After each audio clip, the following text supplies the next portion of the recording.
Okay. Oddio. High-rise buildings are an essential part in modern cities, providing homes and workplaces for millions of people, but also present safety challenges, particularly when speaking about the spread of flames all over the facades. This topic perché? Devi premere forte. Un attimo. Ci devono dire di la presentazione.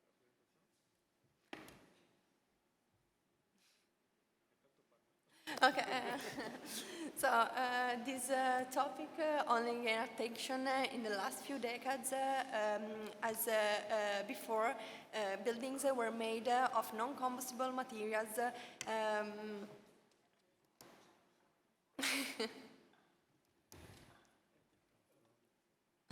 And they were made of mineral materials such as bricks and concrete, which have insignificant characteristics of speaking about the reaction to fire. And but nowadays, with the increasing interest in the environmental protection, the regulation started to ask buildings better energy efficiency, and this led to the installation of insulation materials, primarily of plastic nature, such as polyurethane or polystyrene, in the building envelope system. And these materials reach better results comparing to mineral insulation materials such as glass wool, but they are cheaper and easier to find, easier to install. But these advantages also come with a degradation of the fire behavior of the building envelope system. As often happens, only the importance of certain factors only becomes clear after catastrophic events occur. And in this case, the importance of the building envelope systems became clear after the tragedy at the Grenfell Tower in 2017 in London. Grenfell Tower was a 24-story residential building, and it was primarily built in 1970s in non-combustible materials, but in 2016, with a neighborhood refurbishment and energy efficient, with energy efficient, highly combustible materials were installed over the facade, and this led the fire that originated at the fourth floor to spread all over the tower within a few minutes.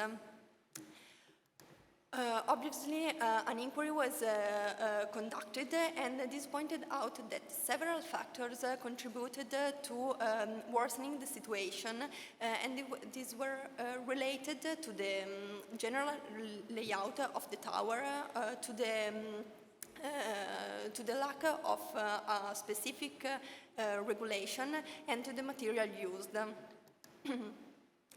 Actually, now there's not just one way to define the fire behavior of a facade. There are two main methods. One that considers the building envelope system in its totality through large-scale tests, and one that considers the individual materials of the building envelope system and assign each of them a class of reaction to fire. The problems arise from the fact that each nation has its own classification, and there's no correspondence between them. For example, in Europe, there are 7 Euro classes, ranging from A, non-combustible, to F, worst class. And this classification also takes in account other 2 factors that are the droplet formation and the smoke production. On the other hand, in Italy, there are only 6 classes, from 0 non-combustible materials to 5, increasing with the increasing degree of participation of the material to the fire. And instead, in UK, there are only 5 classes, from non-combustible to class 3. And as you can see in the tables here reported, it's clear that there's no correspondence between class 0 and in Italy and class 0 in the UK. Moreover, it's difficult the comparison between the national classification to the European classification.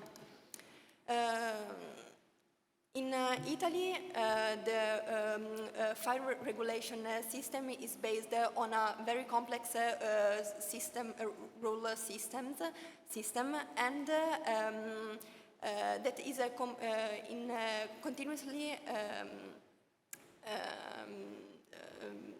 updated to keep up with the ongoing technological development.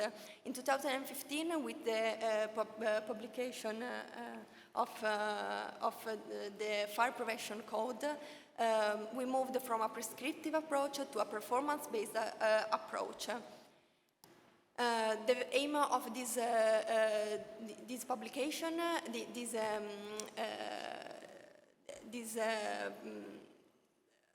publication is to limit the risk of falling parts of the facade that can compromise the safe evacuation of occupants, and to minimize the spread of the fire from inside to the outside and from all over the facades.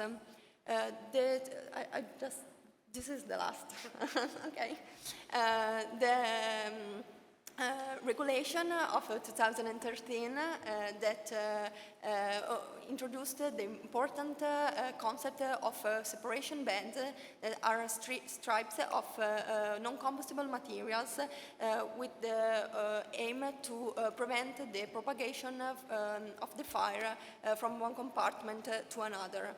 And this topic is also taken again in the technical vertical rule 13 in the fire prevention code. With the section M of the fire prevention code, we finally shift to a performance-based approach that takes the name of fire safety engineering. And now with my colleague, you will see a practical example. Ringraziamo la dottoressa Olivetto e complimenti, perché è sempre difficile quando è uno dei momenti peggiori quando saltano le slide. Chiedo gentilmente al dottor Rahul di kindly ask you to be as quick as possible, because you are already behind schedule. Thank you. All right, good afternoon everyone, and really good job by the 2 speakers. So I'd like to show you some practical examples of how we would address some issues or risks related to facade fires through CFD. So the usual nowadays, as everyone has talked about, there are more risks with facade fires due to materials and different kinds of designs that we are using nowadays. So how do we address these issues with performance-based solutions, CFD, in a sense? So we have 3 examples, 3 cases that we studied at our company. And I'll go through it one by one. And sorry, I won't be able to get into all the details. But so we had a building. So the first challenge was natural ventilation and facade combustibility. A lot of clients want natural ventilation, reduces costs. But how do you prevent facade combustibility when there is hot air passing out? And in one of the cases we had a building, tall building, and the windows open out like that towards the outside. So the smoke is going out, hitting the windows, and then passing out. So the smoke does cool down immediately after it goes out. But does it combust the panels here. And another peculiarity of it is that there is a photovoltaic panel on the other side of the facade. Now, so what do we see here is that, so we did several simulations, and in the first simulation, we just use a single opening, so a single window. And we see that the temperatures were around 100 and 120 degrees centigrade. So then what we did was, okay, so the system works, the smoke is going out, but what about the safety of the photovoltaic panel? So we added multiple openings, and then we checked that the temperatures are further reduced when you have multiple openings. But okay, we know the gas temperatures. How do we know the facade, the temperature of the photovoltaic panel? So what we did here was to use one-dimensional heat conduction solver. So you know the boundary conditions on one side, so the gas temperatures. And so you can calculate what could be the probability or the probable temperature on the other side, so on the photovoltaic panel. Now we always need a margin of security. So we always check how much would that be, and this solution is working. So we can say that this is a safe way to proceed. What about if there is wind, if the wind is pushing everything onto the panel or onto one side? So that was also tested, and this is what we see. So there is, so the wind pushes all the smoke towards this side, but when the windows open, you still have lower temperatures because the wind is also forcing a better or creating a better way of exhausting the smoke through the other side of the building. And these at the bottom, you see the temperatures. So there is an aluminum panel, but the software that we use, or the tool that we use, Fire Dynamics Simulator, has a one-dimensional heat conduction solver. So you see the highest temperature here, but there's always lateral and longitudinal conduction going on. So the next thing is facade combustibility. So we had a client who wanted the parking to be as close to the building as possible. And we have to make sure that a car fire will not cause a fire of the facade. So we have 3 configurations here, and with different types of risks. So what so 1 car, 3 cars, and 3 cars, and different arrangements. So we use we use a research study where they tested what is the heat release rate from these fires. And then we use the same according to also we apply the Codice Prevenzione Incendi in Italy, the Italian fire regulations. And we calculate that when the car is parked 1.5 meters away from the facade, the radiative heat flux on the panels are much lower. So the same even with 3 cars, but in different configurations. And the last one is joint protection. So there was a building with an exposed panel, and this is where the panel was. You have the hot smoke heating up the joints here. So to protect this, we used a sprinkler system, a window sprinkler system, and what we see is we were measuring the wall temperatures here. And what we see is that the sprinklers do reduce the temperatures, and they create a barrier. So the temperatures are always reduced.